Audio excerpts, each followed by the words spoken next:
ఆరోగ్యశ్రీలో అన్ని ప్రొసీజర్లు అనవసరం. ఆరోగ్యశ్రీ క్రెడిట్ వైఎస్ఆర్దే. వైద్య ఆరోగ్య శాఖ మంత్రి సత్యకుమార్ వెల్లడి. ఆరోగ్యశ్రీలో అన్ని ప్రొసీజర్లు అనవసరమా?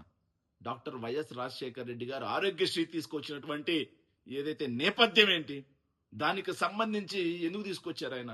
ఒకే ఒక కారణం ఏంట్రా అంటే, మన రాష్ట్రంలో పేదవాడు డబ్బు లేకుండా నాణ్యమైన వైద్యం అందక చనిపోకూడదు అని చెప్పేసి ఆరోగ్యశ్రీ అనే ఒక బృహత్కరమైనటువంటి కార్యక్రమానికి శ్రీకారం చుట్టి ఎంతో మంది పేదవాళ్ళ యొక్క ఇళ్లలో వెలుగులు నింపినటువంటి ఘనమైన చరిత్ర డాక్టర్ వైఎస్ రాజశేఖర రెడ్డి గారిది.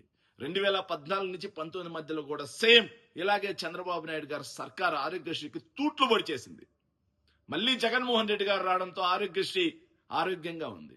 ఎంతలా ఆరోగ్యంగా ఉందంటే 3257 ప్రొసీజర్లని ఆరోగ్యశ్రీలో జాయిన్ చేసి ఎప్పటికప్పుడు ఆరోగ్యశ్రీ బకాయిల్ని నెట్వర్క్ ఆసుపత్రులకు చెల్లించి పేదవాడు సగర్వంగా కాల్ రగరేసుకొని ఆరోగ్యశ్రీ కోసం కార్పొరేట్ హాస్పిటల్ అదే నెట్వర్క్ హాస్పిటల్లో అడుగు పెట్టగలిగే స్థాయికి జగన్మోహన్ రెడ్డి గారు తీసుకొస్తే, వీళ్ళు అధికారంలోకి వచ్చిన తర్వాత ఆరోగ్యశ్రీ బకాయిలు మొత్తం ఎగ్గొట్టి ఈ రోజు ఆరోగ్యశ్రీ పథకం ఉందా లేదా తెలియదు. నెట్వర్క్ ఆసుపత్రులు ఎవరైతే ఉన్నారో వాళ్ళు ఆరోగ్యశ్రీ పథకం బోర్డులు తిప్పేశారు. పేదవాడి రోజు కార్పొరేట్ హాస్పిటల్కి వెళ్ళి వైద్యం చేయించుకునే పరిస్థితి లేదు. లేకపోతే దాని గురించి మాట్లాడాల్సినటువంటి వైద్య ఆరోగ్య శాఖ మంత్రి ఏం మాట్లాడుతున్నాడు అంటే 3257 ప్రొసీజర్లు అనవసరమా? అనవసరమే వాటిని అసలు ఉన్న ప్రొసీజర్లకి సరే ఎన్ని ప్రొసీజర్లకి మీరు ఆరోగ్యశ్రీకి బిల్లులు చెల్లిస్తారో చెప్పండి. చెప్పకుండా అనవసరం తొలగించే పరిస్థితి లేదు. ఇక ఆయన మాట్లాడుతూ మెడికల్ కాలేజీలు ఎవరైనా సరే ప్రేమతో ఎందుకు పెడతారు? వాళ్ళు కూడా ఆదాయం కోసమే పెడుతున్నారు అంట. నిజమే. మీరు అధికారంలోకి రాకముందు సెల్ఫ్ సస్టైనబుల్ కింద 50% మేనేజ్మెంట్ సీట్లు ఏవైతే ఉన్నాయో వాటిని తొలగించేస్తామన్నారు. తొలగించేస్తామన్న మీరు పూర్తిగా ప్రైవేట్ వాళ్ళకి ఎందుకు అప్పచెప్తున్నారు ఈ రోజు? అది మేము అడుగుతున్నాం. వాళ్ళకి మొన్నటి వరకు మీరు ఇచ్చిన రాయితీలు సరిపోక ఇప్పుడు మళ్ళీ సెంట్రల్ గవర్నమెంట్ నుంచి వైబిలిటీ గ్యాప్ ఫండ్ ఏదైతే ఉందో VGF ను కూడా ఇస్తున్నారు కదా. ఇది నిజంగా దోచిపెట్టడం కాదా వైద్య ఆరోగ్య శాఖ మంత్రి గారు? సమాధానం చెప్పండి.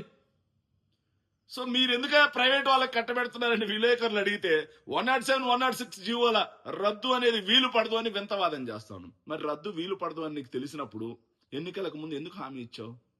ఎన్నికలకు ముందు ఎందుకు ప్రజల్ని గొర్రెల్ని చేశావు? ఎన్నికలకు ముందు ఎందుకు ప్రజలకి తప్పుడు వాగ్దానాలు ఇచ్చారు? సో ఎన్నికలకు ముందు తప్పుడు వాగ్దానాలు ఇవ్వటం, ఎన్నికలకు ముందు అప్పటి ప్రభుత్వం మీద దుమ్మెత్తిపోయడం, ఎన్నికలు అయిపోయిన తర్వాత వాటిని వీలు పడదు, చేయడం కుదరదు లాంటి వితండ వాడాలు చేయడం, ఇందుక ప్రజలు మీకు కట్టబెట్టింది. సెల్ఫ్ సస్టైనబిలిటీ ఏదైతే ఉందో ఆ సీట్స్ కింద 50% మేనేజ్మెంట్ కోటాను రద్దు చేస్తామని చెప్పిన మీరు ఇప్పుడు నేరుగా ప్రైవేట్ మెడికల్ కాలేజీల మొత్తాన్ని ప్రైవేట్ వాళ్ళకి కట్టబెట్టేస్తా ఉన్నారంటే కొంచెమైనా సిగ్గు అనేది ఉండాలి మంత్రి గారు. కొంచెమైనా మనస్సాక్షి అనేది ఉండాలి. అలా కాకుండా రాజకీయాల కోసం సిగ్గు మనస్సాక్షి మొత్తం వదిలేస్తామంటే ప్రజలే సరైన తీర్పు ఇవ్వడానికి కూడా సిద్ధంగా ఉన్నారు అన్న విషయాన్ని గుర్తించాలి మీరు.